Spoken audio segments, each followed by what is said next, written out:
Bi emakumeak zutitu, leihora joan eta bertan geratu ziren, elkar bezarkatuz. Sansa jauna zerita zegoen lekutik haiengara biratu, eta begira egon zitzaien pizka batean. Orduan hoz egin zuen. Zatozte, utzi kontu zarrak alda batera eta kasu pizka bat egidazue. Emakume berehala esana egin harengana joan, laztandu, eta bizkorra amaitu zituzten gutunak.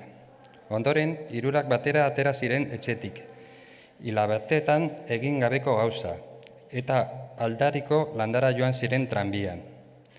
Eguzki apelak argitzen zuen, hirurak bakarri zihoazen bagoia, zeuden lekutan. Bizkarra eroso etxaretua iz egin zuten, etorkizuneko asmoez eta gertutik begiratuta.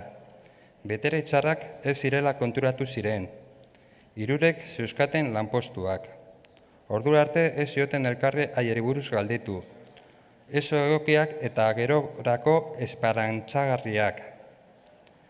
Une hartako hobekuntzarik handiena, jakina, etxe aldatzea izango zen.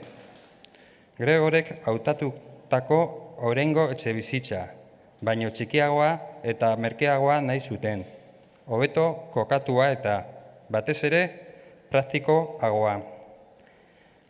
Hala hizketan ari ziren bitartean, Sansa jaun Andrea ia batera konturatu ziren, bere alaba, gero eta biziagoa, mazaleak zurbildu zizkioten neska guztiak gora behera. Neskatila eder eta mardul bat izataraino loratu zen. Pizkanaka izuldut eta begiraden bidez ia ohartzake adostu zuten.